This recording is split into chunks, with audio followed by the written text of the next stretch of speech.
வணக்கம். இது நியூஸ் 18 தமிழ்நாடு செய்திகளை தொகுத்து வழங்குவதற்காக நான் பாலவேல் சக்கரவர்த்தி. செய்திகளை விரிவாக பார்ப்பதற்கு முன்னர் முதலில் தலைப்புச் செய்திகளை பார்க்கலாம்.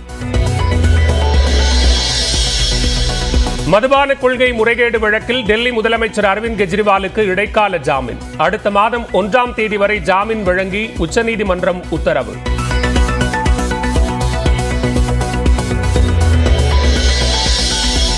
தேர்தல் பரப்புரையில் ஈடுபட அரவிந்த் கெஜ்ரிவாலுக்கு உச்சநீதிமன்றம் அனுமதி. வழக்கு தொடர்பாக பொதுவெளியில் பேசக்கூடாது என அறிவுரை.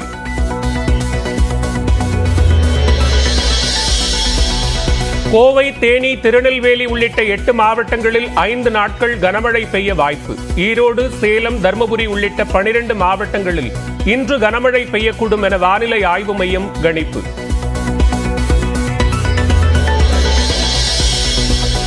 சென்னையில் 2 நாட்கள் மிதமான மழைக்கு வாய்ப்பு. அதிகபட்ச வெப்பநிலையும் 97 டிகிரியாக குறையும் என கணிப்பு.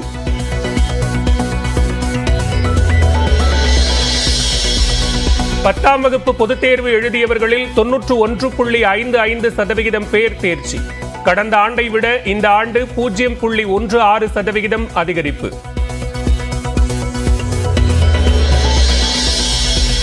ஐநூறுக்கு 499 மதிப்பெண் எடுத்த ஒட்டன்சத்திரம் மாணவி காவியஸ்ரீ. கமுதி அருகே கூலி தொழிலாளியின் மகள் காவியா ஜனனியும் 499 மதிப்பெண்கள் எடுத்து அசத்தல். 10ஆம் வகுப்பு தேர்வில் ஒரே மதிப்பெண் பெற்ற இரட்டையர்கள். ராசிபுரத்தில் ஒரே பள்ளியில் படித்த நிலையில் 463 ரன்கள் எடுத்த அக்ஷயா, அகல்யா சகோதரிகள்.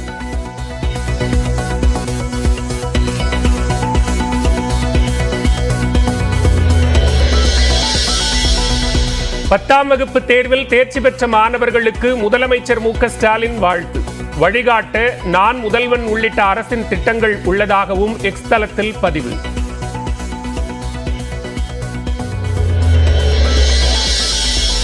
பத்து மற்றும் 12ஆம் வகுப்பில் சிறப்பிடம் பெற்ற மாணவர்களை சந்திக்க உள்ளதாக தமிழ்நாடு வெற்றிக் கழக கட்சித் தலைவர் விஜய் அறிவிப்பு. அடுத்த மாதம் சந்திக்க கூடும் என தகவல்.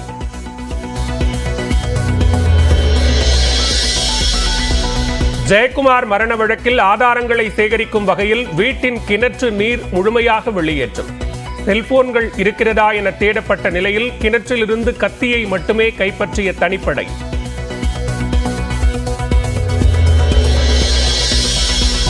உதகை தாவரவியல் பூங்காவில் 126வது மலர் கண்காட்சி தொடக்கம். லட்சக்கணக்கான மலர்களை கொண்டு கண்ணை கவரும் அலங்காரங்கள்.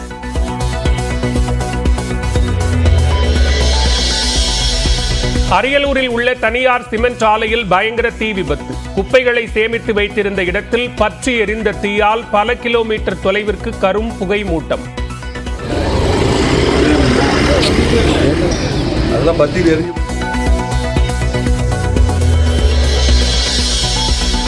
சனாதன வழக்குகளை சென்னை உயர்நீதிமன்றத்திற்கு மாற்ற கோரிய அமைச்சர் உதயநிதியின் வழக்கு. மகாராஷ்டிரா, உத்தரப்பிரதேசம் உள்ளிட்ட 5 மாநில அரசுகள் பதிலளிக்க உச்சநீதிமன்றம் ஆணை.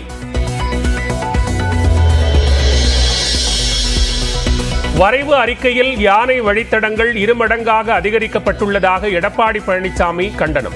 மலைவாழ் மக்கள் வாழ்விடங்களை இழக்கும் நிலை ஏற்பட்டுள்ளதாக குற்றச்சாட்டு.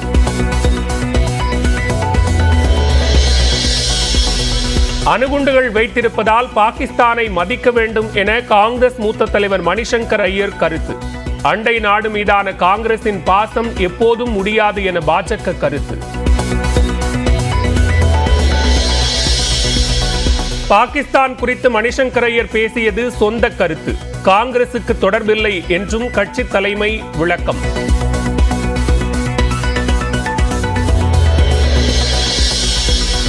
உத்தரப்பிரதேசத்தில் இந்தியா கூட்டணியின் அலை வீசும் என ராகுல் காந்தி பேச்சு. மக்களவைத் தேர்தலில் பாஜக படுதோல்வி அடையும் என எழுதி கொடுப்பதாகவும் கருத்து.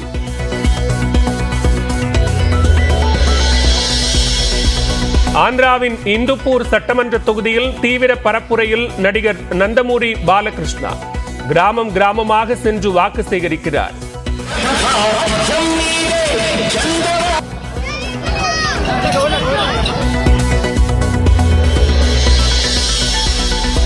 வாக்குப்பதிவு முடிந்தவுடன் பதிவான வாக்குகளின் எண்ணிக்கையை வெளியிட தேர்தல் ஆணையத்திற்கு உத்தரவிட கோரிக்கை. உச்சநீதிமன்றத்தில் மனு தாக்கல். நெல்லை மாவட்ட காங்கிரஸ் தலைவர் ஜெயக்குமார் மரணம் தொடர்பான வழக்கில் அவரது கிணற்றில் ஏதேனும் ஆதாரங்கள் உள்ளனவா என கிணற்று நீரை வெளியேற்றி தனிப்படை போலீசார் நடவடிக்கை மேற்கொண்டனர். இத்தொடர்பான கூடுதல் விவரங்களோடு இணைகிறார் எமது நெல்லை மண்டல தலைமைச் செய்தியாளர் சிவமணி. தற்போது தொடர்ச்சியாக தனிப்படை போலீசாரின் விசாரணை தொடர்ந்து வருகிறது. அதில் ஒரு பகுதியாக கிணற்று நீரை வெளியேற்றிய அந்த நடவடிக்கை மேற்கொள்ளப்பட்டிருக்கிறது. என்னென்ன ஆதாரங்கள் கிடைக்கப்பெற்றிருக்கு சிவமணி? அடுத்த கட்ட நகர்வு என்ன? பதிவு செய்யலாம். நிச்சயமாக திருநெல்வேலி கிழக்கு மாவட்ட காங்கிரஸ் தலைவராக இருந்த ஜெயக்குமார் மர்மமான முறையில் உயிரிழந்த நிலையில் 10 தனிப்படைகள் அமைக்கப்பட்டது. இந்த 10 தனிப்படைகள் பல்வேறு கோணங்களில் விசாரணை நடத்தி வந்தாலும் உயிரிழந்த அந்த 6 நாட்கள் ஆன நிலையிலும் மிக முக்கியமான தடயங்கள் எதையும் காவல்துறை தற்போது வரைக்கும் கைப்பற்றவில்லை என்ற நிலையே நீடிக்கிறது. இந்த சூழல்ல நேற்றைக்கு இரவு 8 மணி முதல் தண்ணீரை வெளியேற்றும் பணி, அவர் வீட்டு தோட்டத்தில் இருக்கக்கூடிய கிணற்றிலிருந்து தண்ணீரை வெளியேற்றக்கூடிய பணி அப்படிங்கிறது தொடங்கியது. சுமார் 17 மணி நேரம், அதாவது 70 அடி ஆழ கிணறு, அந்த கிணறுல 30 அடி ஆழத்திற்கு தண்ணீர் இருந்த நிலையில தண்ணீரை முழுமையாக வெளியேற்றக்கூடிய பணி அப்படிங்கிறது நடைபெற்றது. அதற்கு கீழே 2-3 அடிக்கு சேரும் சகதியமாக இருந்தது, அதையும் வெளியேற்றக்கூடிய பணி அப்படிங்கிறது தொடர்ந்து நடந்து வந்தது. பிறகாக தீயணைப்பு மற்றும் மீட்பு படையினரை கீழே இறக்கிவிட்டு அதில் தடயங்கள் ஏதேனும் இருக்கிறதா என்பது குறித்து சேகரிக்கும் பணி நடைபெற்றது. அப்போதுதான் ஒரு கத்தி, 1 அடி நீளமுள்ள ஒரு கத்தி, அந்த கத்தி மட்டுமே கிடைத்தது. தொடர்ந்து தேடுதல் பணிகள் நடைபெற்று வந்த நிலையில இப்ப தற்காலிகமாக அந்த தேடுதல் பணி அப்படிங்கிறது நிறுத்தப்பட்டிருக்கிறது. தண்ணீர் தொடர்ந்து ஊற்று பெருக்கெடுத்து வரக்கூடிய சூழல்ல, கீழே சேரும் சகதியுமாக அதை முழுமையாக வெளியேற்ற முடியாத சூழல்ல தற்காலிகமாக இந்த பணி அப்படிங்கிறது தற்போது நிறுத்தப்பட்டிருக்கிறது. வேறு ஏதேனும் ஆதாரமும் கிடைக்கவில்லை என்ற சூழல்ல இந்த பணி நிறுத்தப்பட்டதாக தெரிகிறது. தொடர்ந்து முழுமையாக உள்ளே இருக்கக்கூடிய அந்த சேரும் சகதியையும் கூடுதலான மக்களை கொண்டு வெளியேற்றிய பிறகு தேடுதல் பணிகள் நடைபெறலாம் அப்படிங்கிற தகவலும் வெளியாகி இருக்கிறது. ஆனால் 17 மணி நேரம் நடைபெற்ற அந்த சோதனை அப்படிங்கிறது முடிவுக்கு வந்திருக்கிறது. 3 மணி நேரத்திற்கு மேலாக தீயணைப்பு மற்றும் மீட்பு படையினர் கீழே இறங்கி அந்த பணியில் ஈடுபட்டார்கள். ஆனாலும் கத்தியை தவிர வேறு எந்த ஆதாரமும் அவர்களுக்கு கிடைக்காத நிலையில தற்போது அந்த பணி நிறுத்தப்பட்டிருக்கிறது. பாலவி, நன்றி சிவமணி, விரிவான விவரங்களை பதிவு செய்தமைக்கு. நெல்லை கிழக்கு மாவட்ட காங்கிரஸ் தலைவர் ஜெயக்குமார் மரணத்தில் காவல்துறையின் விசாரணை சரியான முறையில் சென்று கொண்டிருப்பதாக தமிழ்நாடு காங்கிரஸ் கமிட்டி தலைவர் செல்வ பெருந்தகை தெரிவித்துள்ளார். சென்னை சத்தியமூர்த்தி பவனில் செய்தியாளர்களிடம் பேசிய அவர் இவ்வாறு கூறினார். அவருடைய புலன் விசாரணையில் நம்ம தலையிடுறதுக்கு விரும்பல. சுதந்திரமாக அவர்கள் புலன் விசாரணை செய்யட்டும். எங்களுக்கு ஏதாவது ஐயம் ஏற்பட்டால், சந்தேகம் வந்தால், நாங்கள் மேல் விசாரணைக்கு என்ன செய்வது என்று தலைவரோடு கலந்து பேசி, அந்த குடும்பத்தோடு கலந்து பேசி செய்வோம். ஆனால் விசாரணை சரியான முறையில் செய்து கொண்டிருக்கிறார்கள். 5 தனிப்படை வைத்தார்கள், இப்பொழுது 7-8 தனிப்படை வைத்து விசாரித்துக் கொண்டிருக்கிறார்கள். குறைந்தபட்சம் 1 வார காலம் அவர்கள் அவகாசம் கொடுக்கணும்.